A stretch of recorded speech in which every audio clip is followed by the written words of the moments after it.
Francisco Goya, pittore e incisore spagnolo, è considerato uno degli artisti più importanti del XVIII e XIX secolo, grazie alla sua capacità di ritrarre la drammaticità dell'esistenza umana con un realismo che colpisce violentemente lo spettatore. A 14 anni Goya frequenta come apprendista lo studio del pittore José Luzán y Martínez a Saragozza, ma la sua carriera di artista comincia nel 1763, quando si associa allo studio madrileno dei fratelli pittori Francisco e Ramón Bayeu y Subias, a cui resterà molto legato. Nel 1773 infatti sposerà la loro sorella Josefa. La donna rimarrà incinta ben 20 volte, ma solo uno dei loro figli raggiungerà l'età adulta. Grazie all'intercessione dell'amico Francisco Bayeu, Goya nel 1774 fa il suo ingresso alla corte di Spagna, lavorando agli arazzi nei laboratori reali di tappezzeria. Francisco Goya nell'arco della sua vita passerà indenne attraverso 4 sovrani e 2 rivoluzioni, camminando in equilibrio sul sottile filo della diplomazia in un periodo di tumulti e violenze. I dipinti che Goya realizza nei primi anni della sua carriera brillano per allegria e spensieratezza, rappresentando episodi di vita mondana con colori fluidi e decisi, come avviene ad esempio nell'opera Il Parasole del 1777. A questo periodo risalgono anche gli eleganti ritratti della famiglia reale e della diplomazia che riprendono lo stile rococò in voga all'epoca. Nel 1786 Goya ottiene da Carlo III la nomina a primo pittore di corte, carica confermata dal successore Carlo IV nel 1789.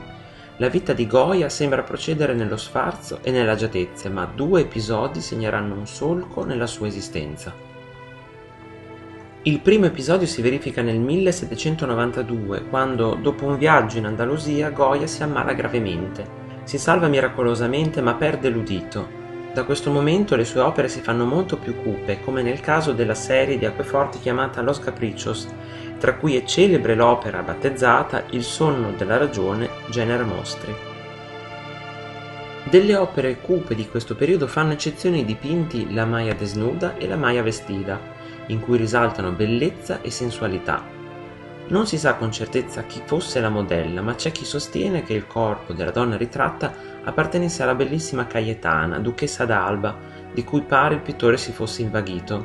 Probabilmente la realtà è molto meno poetica e la modella immortalata è una certa Pepa Tudó, amante di Godoy, il politico che commissionò l'opera.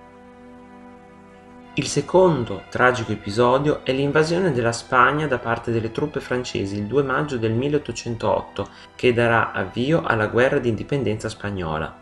Benché Goya goda dei favori del nuovo sovrano Giuseppe Bonaparte, non riuscirà mai a dimenticare gli orrori della guerra e le sommarie esecuzioni a cui è costretto ad assistere. Ne è una testimonianza l'opera 3 maggio 1808 e la serie di incisioni conosciute come I disastri della guerra, nel quale il conflitto viene ritratto in tutto il suo realismo. Non c'è onore né eroismo negli atti dei soldati e dei rivoluzionari, ma solo violenza e morte.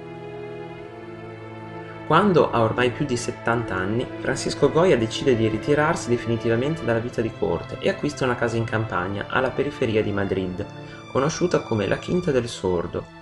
Lontano da tutti, l'artista dà sfogo ai suoi demoni, affrescando le pareti dell'abitazione con quelli che sono passati alla storia come Las Pinturas Negras, tra cui spicca l'opera Saturno che divora i suoi figli.